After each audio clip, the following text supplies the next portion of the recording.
So this is it. The end of the long trail. Or is it? Look, here I am. Over here. Yes, this is me. I guess I'm pretty much of a wreck now. But you should have seen me the day I adopted my first family. That was a long time ago. I was a beauty, all right. A lot of car for the money, Dad said. As a matter of fact, I really was something. Uni-steel body, turret top, no draft ventilation, knee action, hydraulic brakes, the works. I sure felt important that first day. I was the it girl, all right. Got more attention than a bride at the altar. One of the first things I did was take my folks on a picnic. I hadn't realized having a family could be so much fun. They were proud of me, all right. But I don't guess they ever stopped to think how it all was possible. How people all over this country had worked to build me.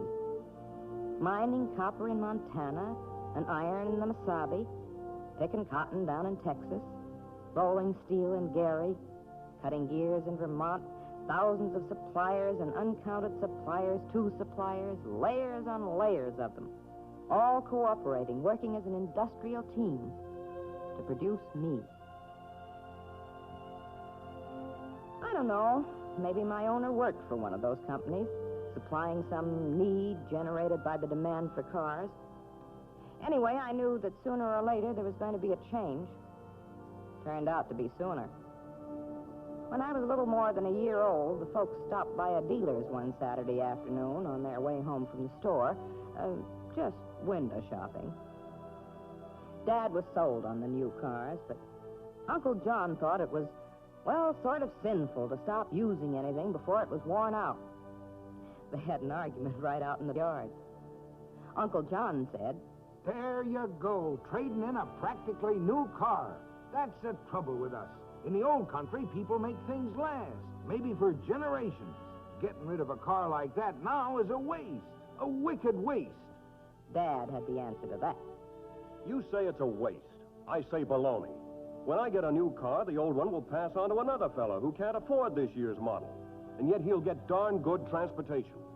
As for keeping things forever, well, that's part of the reason why a lot of people in the old country don't have cars. They don't buy often enough to make volume production possible. You might say, too, that unless you get costs down through volume production, you can't afford to buy often. Or at all. It's sort of an endless chain. But the point is, what you're complaining about is one of the very things that makes this country tick. And move forward, because each year car makers have to come up with improvements so plenty of people will turn in a good car for a better car. Think of the lift the whole process gives to businesses everywhere. Why, I'm beginning to think it's darn patriotic if we buy a new car. Uncle John sure had to take a back seat. One thing stayed with me. The idea about how important used cars are to the country. That made me feel important, too. Because the folks did trade me in, and soon the dealer had his boys busy putting me in tip-top shape. Well, it wasn't long before I met my second family. They looked like nice people. I could tell they needed me. The first time they tried me out, they were sold. Then I realized. Here I was, new, all over again. I was really going to change this family's life. Now that they had a reliable car, Dad could quit taking the trolley. He could drive to work. Now they wouldn't have to live so close to the plant. They could get out and look for a place in the suburbs where there was more elbow room. This was happening all over the country. We cars were revolutionizing the old ways of living. It wasn't long at all until we were moving into our new home. Yes, it was a lot better out there. A better place for the kids to grow up. The youngest was born after we moved. I brought him back from the hospital myself. There was hardly any time at all after that when I began to suspect that there might be another new arrival. A new arrival with wheels. Out in the backyard one day, Mom got a gleam in her eye over pictures of the new cars in the ads. Dad was really sold on this no-shifting idea. Another example of the annual model change sparking new improvements. At the same time, I began to get restive, too. It was time I was new again for somebody else. I wasn't on the used car lot very long before I started my third life with a couple of swell kids. I was the first car they ever owned. And to them, I was the most wonderful thing in the world. They took me with them on their honeymoon. They loaded me up with a tent and a lot of other stuff, and away we went.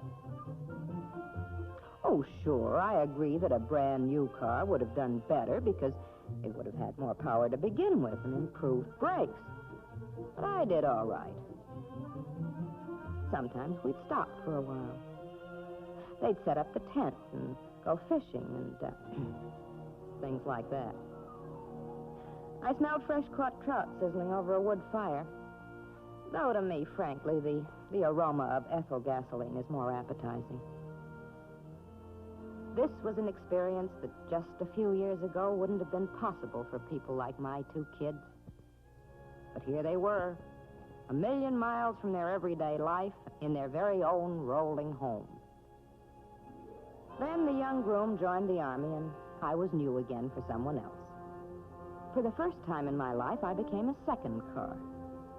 My new owner was a housewife whose salesman husband kept the family automobile tied up. She wanted transportation of her own so she wouldn't always be stranded at home. Within a few months after Pearl Harbor, she got a job in a war plant. That's when I began to run a car pool. By now, I was in the middle 50s, 50,000 miles, that is. But cars like me had to keep the country on wheels for the job there was to be done. It's true, I had to have some work done now and then, but I kept going in great shape. And right on through the shortage period, too. But as I knew she would eventually, my owner finally got herself a newer car. And I changed hands again. This time for the last time. The young fellow who got me lived at home and worked in the factory across town. The family had two newer cars, so there was no place for me to stay but under a tree in the backyard. That's when I started looking seedy. Let's face it, after several seasons out in the weather, I began to look like a heap, which is probably why I wasn't recognized at a stop sign one day by somebody who once knew me well. My first owner really looked fine. I always knew he'd make his mark. He had a head on his shoulders. He was the one who said, "When I get a new car, the old one will be new for somebody else." Seeing him made me realize how much water had gone over the dam. I was really getting on. Soon I'd be new again, but in a way my old friends would never think of. A week or so later, my youngster got a job in the city, and he just went away and left me sitting under the tree.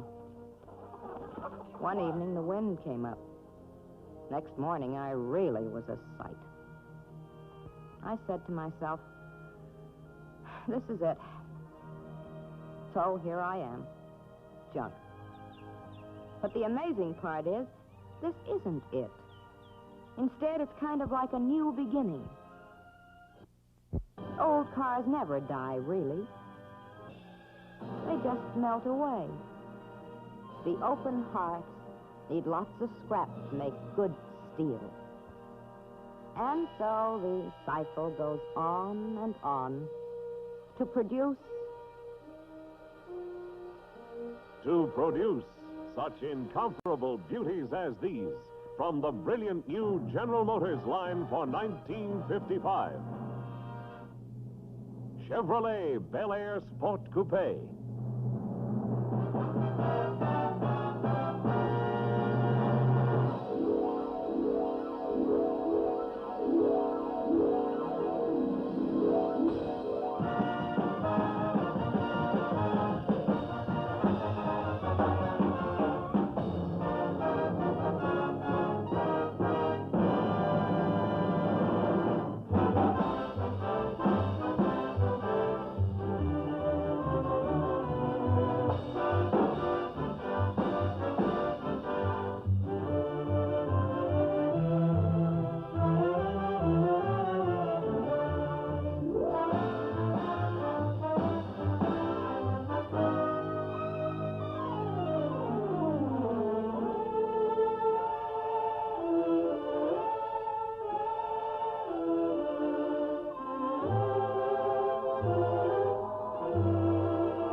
the Motoramic Chevrolet, with the history-making new TurboFire V8 engine.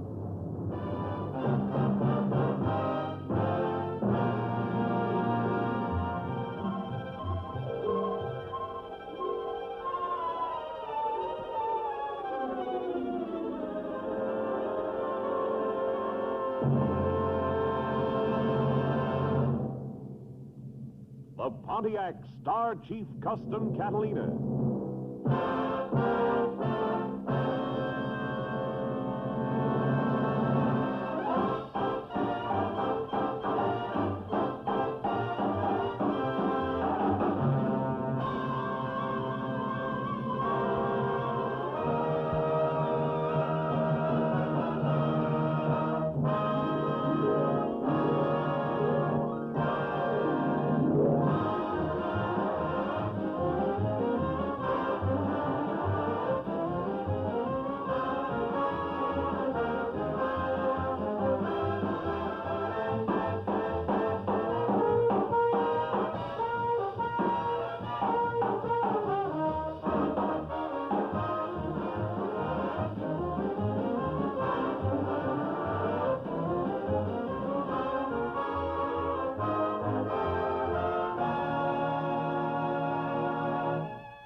Pontiac with the new Stratostreak V8 engine.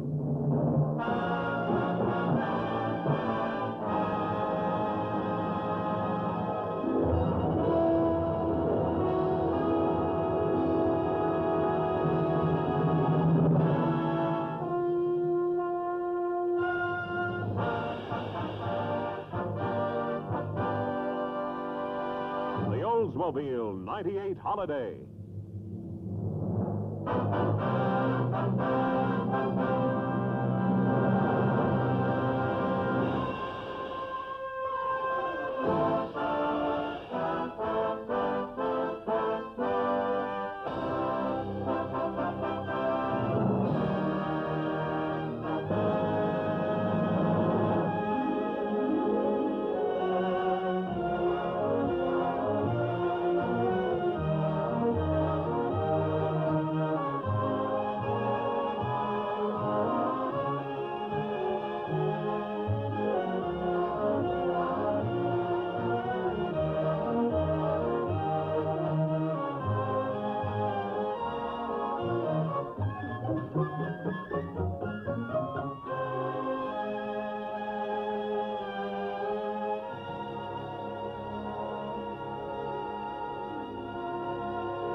Oldsmobile with the new, more powerful rocket engine.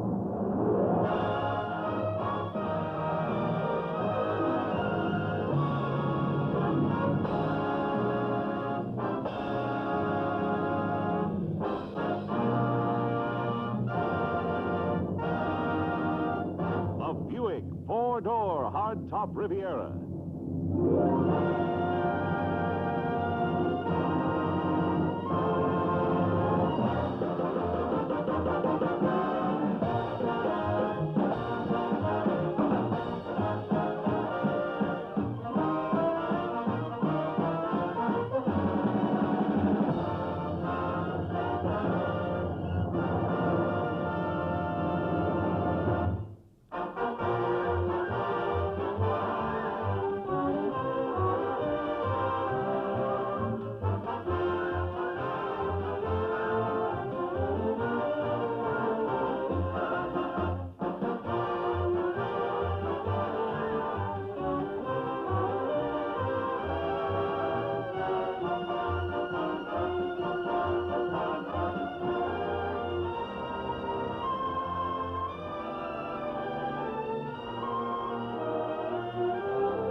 top of walloping V8 power, the variable pitch Dynaflow transmission, which switches the pitch. One pitch for instant getaway, and one for better mileage in highway cruising.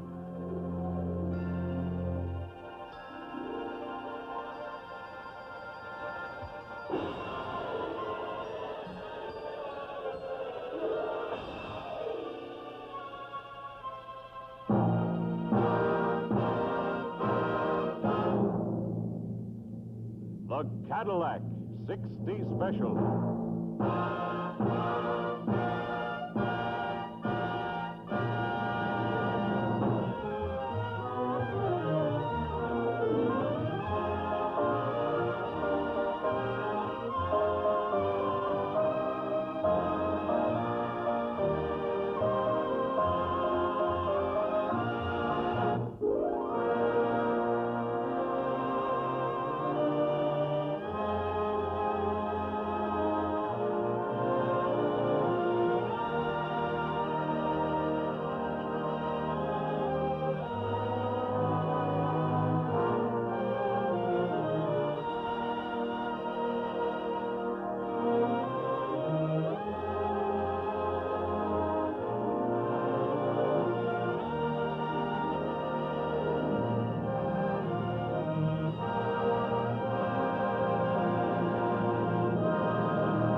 And so we have reached the pinnacle in beauty and power on wheels for 1955. But this is not the end. It is, as always, a new beginning at the fabulous General Motors Technical Center, completion in suburban Detroit. Here is an 800-acre sanctum of research, engineering, and design, where new developments, fresh styling for years ahead, are being created, tested, refined. From the laboratories of the scientists, the drafting boards of the engineers, the studios of the designers, will come the new, the greater achievements of tomorrow, so that we continue to nurture change. Change for the better.